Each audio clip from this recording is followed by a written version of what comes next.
വെടിനിർത്തൽ 3 ആഴ്ച പിന്നിടുമ്പോൾ ഇസ്രയേലിനെ നടുക്കി ടെൽ അവീവിനടുത്ത് സ്ഫോടന പരമ്പര. ബാത്യാം നഗരത്തിൽ നിർത്തിയിട്ടിരുന്ന 3 ബസ്സുകളിലാണ് സ്ഫോടനമുണ്ടായത്. സ്ഫോടനത്തിൽ ആളപായമില്ല. ഭീകരാക്രമണമാണെന്ന് ഇസ്രയേൽ ആരോപിച്ചു. സ്ഫോടനത്തിന്റെ പശ്ചാത്തലത്തിൽ ടെൽ അവീവിൽ സുരക്ഷ ശക്തമാക്കി. ബന്ദികളാക്കിയവരിൽ കൊല്ലപ്പെട്ട 4 പേരുടെ മൃതദേഹങ്ങൾ ഹമാസ് ഇസ്രയേലിന് കൈമാറിയതിന് പിന്നാലെയാണ് സ്ഫോടനങ്ങൾ. വെസ്റ്റ് ബാങ്ക് കേന്ദ്രീകരിച്ചുള്ള സംഘം നടത്തിയ ആസൂത്രിത നീക്കമെന്ന നിഗമനത്തിലാണ് ഇസ്രയേൽ ഉള്ളത്. വെസ്റ്റ് ബാങ്കിലെ ഭീകര കേന്ദ്രങ്ങൾക്ക് നേരെ ശക്തമായ സൈനിക നീക്കം ഉണ്ടാവുമെന്ന് ഇസ്രയേൽ മുന്നറിയിപ്പ് നൽകി.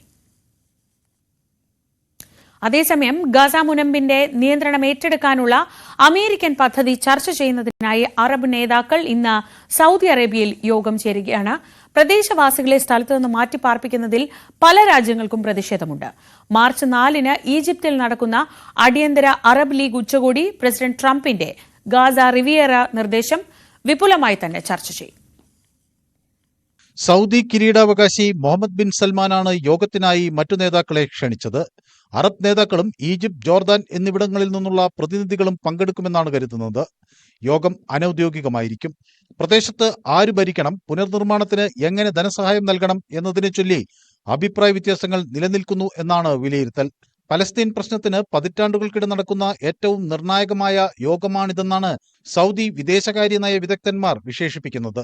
2.4 ദശലക്ഷം ആളുകളെ അയൽ രാജ്യങ്ങളായ ഈജിപ്തിലേക്കും ജോർദാനിലേക്കും മാറ്റിപ്പാർപ്പിക്കണമെന്ന് ട്രംപ് നിർദ്ദേശിച്ച സാഹചര്യത്തിലാണ് ആഗോളതലത്തിൽ പ്രതിഷേധമുയർന്നത്.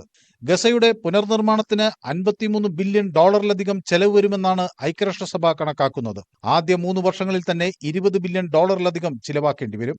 ട്രംപ് തന്റെ ഗസ പുനർനിർമ്മാണ ആശയം മുന്നോട്ടുവച്ചതിന് ഏതാനും ദിവസങ്ങൾക്ക് ശേഷം ജോർദാനിലെ അബ്ദുള്ള രണ്ടാമൻ രാജാവ് അമേരിക്കയിലെത്തിയിരുന്നു. ഫെബ്രുവരി 11-ന് പ്രസിഡന്റുമായുള്ള കൂടിക്കാഴ്ച ഓവൽ ഓഫീസിലാണ് നടന്നത്. ഗസയിൽ നിന്നുള്ള അഭയാർത്ഥികളെ സ്വീകരിക്കാൻ ജോർദൻ സമ്മതിക്കുന്നതിന് സഹായമായി ട്രംപ് പ്രതിവർഷം $2 ബില്യൺ വ്യവസ്ഥ ചെയ്യാമെന്ന് വ്യക്തമാക്കിയിരുന്നു. News desk, news 18.